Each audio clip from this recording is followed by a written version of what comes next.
família Bolsonaro é realmente muito unida. O ex-presidente Jair Bolsonaro usou a estrutura da Agência Brasileira de Inteligência, a ABIN, para tentar blindar o filho, o hoje senador Flávio Bolsonaro, das investigações sobre o caso das rachadinhas, em tempos quando ainda era deputado estadual lá no Rio de Janeiro.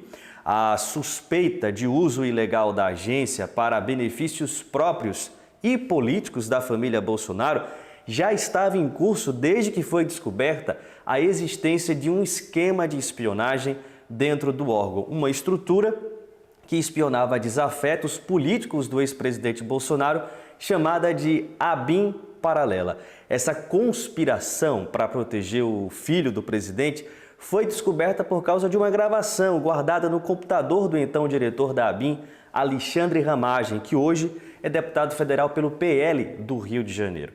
A Polícia Federal encontrou este áudio durante as investigações da quarta fase da Operação Última Milha. Este áudio, que vazou na semana passada e foi divulgado no início da semana, revela que Jair Bolsonaro conversou sobre essa estratégia para blindar o próprio filho com Ramagem, o diretor da ABIN, com o então ministro do GSI, o Augusto Heleno, e com duas advogadas do Flávio.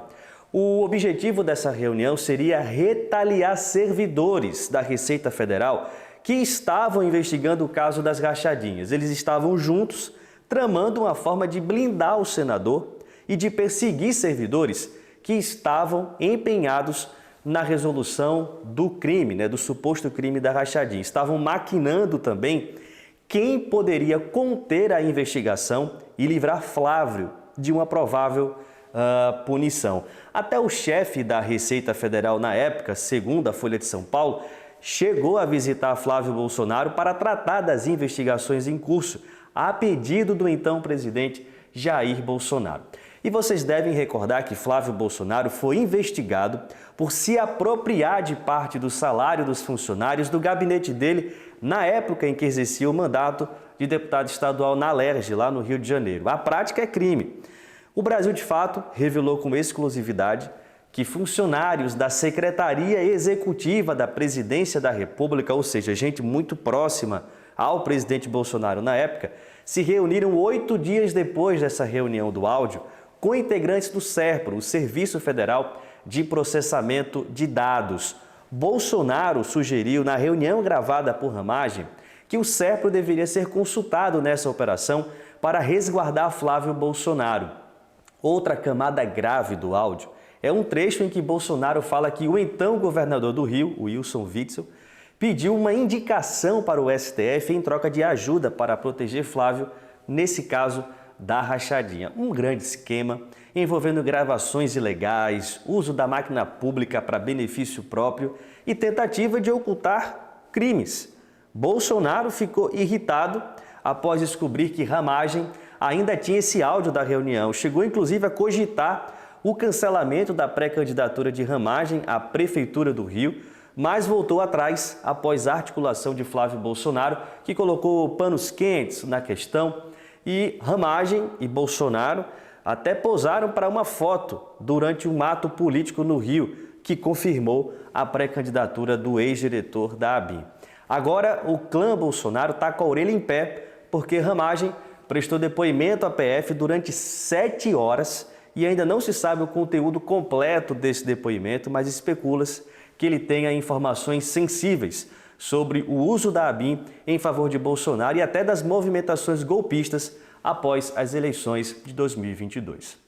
Agora, as eleições nos Estados Unidos. O atentado contra o comício de Donald Trump deu uma espécie de calibrada no discurso do republicano, que agora vai insistir na tese de que ele é um perseguido pelos poderosos, uma espécie de vítima do sistema. O incidente reforçou ainda mais a pressão também pela desistência do presidente Joe Biden, pelo Partido Democrata. A tática da extrema-direita no mundo tem sido essa, de assumir essa personagem vitimizada, e Trump é um ícone dessa ascensão reacionária, do conservadorismo no mundo. E logo após o atentado, os trumpistas emplacaram uma narrativa de que o ex-presidente era uma espécie de herói, uma figura mitológica de bravura e resistência, uma narrativa que acabou funcionando. Uma tese, inclusive, referendada, sobretudo, pela fotografia feita imediatamente, logo após o ato, e pela postura de Trump, um pouco ensanguentado, conclamando os apoiadores a lutarem pela candidatura dele. Parecia uma cena ensaiada, afinal, tudo é muito suspeito no mundo de Trump.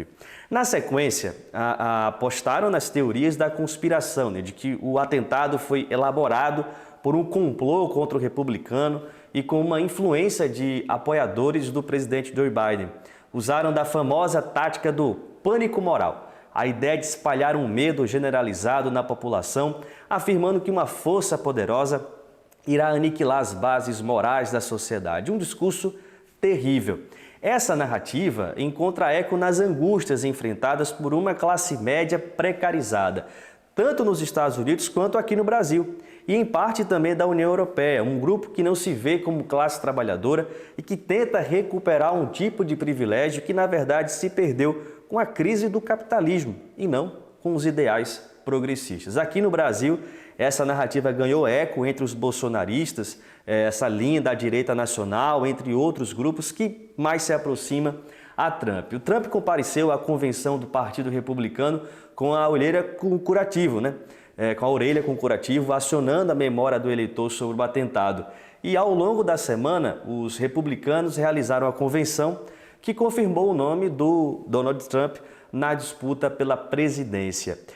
Ele discursou pela primeira vez após o atentado, já na quinta-feira, na reta final. Havia expectativa de que ele adotasse um tom moderado e diferente do estilo dele, mas o roteiro manteve a essência trumpista. Ataques aos imigrantes, aos democratas. Ele até tentou falar em união do país, aproveitou também para relembrar do atentado na Pensilvânia, mas seguiu o script tradicional da direita estadunidense.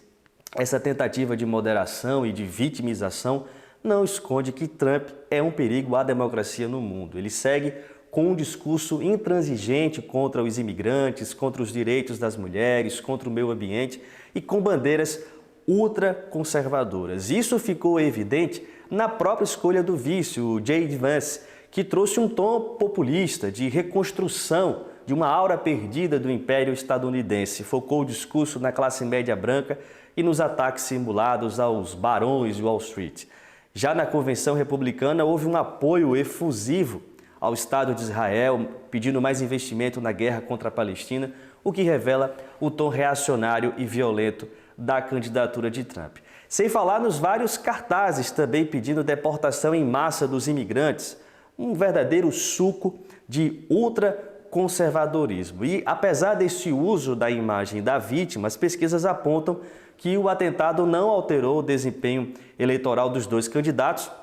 A pesquisa divulgada pela Reuters mostra os dois candidatos empatados tecnicamente, com uma ligeira vantagem para o Donald Trump. Agora, essa pesquisa não alivia o contexto para Joe Biden. Antes do atentado, ele estava no foco da opinião pública, com a aptidão física dele para a disputa presidencial colocada em xeque.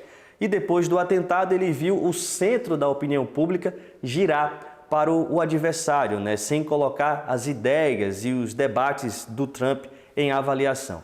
Inicialmente, Biden suspendeu os anúncios contra Trump e conclamou o povo a baixar a temperatura da polarização política. E terminou a semana se afastando dos trabalhos por causa da Covid-19. Ele está com sintomas leves, tocando tarefas mais administrativas e precisou suspender as agendas, o que deixa a imagem de fragilidade ainda mais em evidência. Biden, inclusive, passou a sofrer resistência entre nomes fortes do Partido Democrata, exemplo de Barack Obama.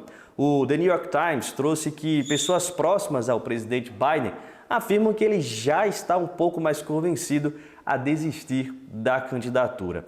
O atentado no comício acende um alerta no campo progressista internacional. A vitória de Trump não é certa, mas é provável que ele vai trazer de volta a direita no centro da articulação internacional. Ele inspira uma prática política mais agressiva, destemida e que muitas vezes deixa de respeitar as regras da democracia. Vale lembrar que o 8 de janeiro aqui foi inspirado lá no 6 de janeiro dos Estados Unidos. Fica o alerta.